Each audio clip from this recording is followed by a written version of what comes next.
ক্ষুধার সময় কান্নাকাটি করলে শিশু গোপালকে গর্তে ঢুকিয়ে রাখেন মা, এরপরই খেতে দেন। গাতায় ঢুকায় রাখি বাচ্চারা সব সময় সময় সময় উঠাই, আবার উঠাই করে ভাত পানি খাওয়াই। শুধু খাওয়ার সময়ই না, দিনের বেশিরভাগ সময় কান্না করলেই শিশুটিকে ওই গর্তের ভেতরে রেখে বিভিন্ন অঙ্গভঙ্গি করে কান্না থামানোর চেষ্টা করেন গোপালের মা সঞ্চরিয়া সাঁওতাল।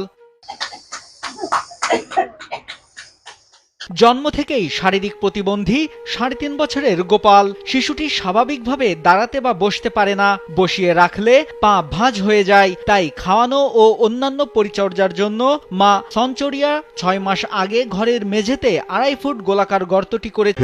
জন্মলে রূপ প্রতিবন্ধীর মতন খাড়া হইতে পারে না, হাঁটতেও পারে নাই, বসতেও পারে নাই, নিজে নিজে সবকিছু করা যায়। ও নিজের হাতে খাইতেও পারে নাই। গর্তটি এমনভাবে করা হয়েছে যাতে শিশুটির মাথা ও ২ হাত বাইরে থাকে। এতে গর্তের মধ্যে শিশুটির কোনো সমস্যা হয় না। আমি দেখি একটা বুদ্ধি করি মনে মনে, যে একটা গাঁথা যদি করি তোমার বাচ্চাটাকে খাড়া করব, দেখি লাই লাই যদি খাড়া করতে পারি তারপর বাচ্চারা যেতে যেন সুস্থ হবে। মৌলভীবাজারের কুলাউড়া উপজেলার কর্মধা ইউনিয়নের সীমান্তবর্তী মুড়ইছড়া চা বাগানের বাসিন্দা অনিল সাঁওতাল ও গৃহিণী সঞ্চরিয়া সাঁওতালের একমাত্র সন্তান গোপাল সাঁওতাল।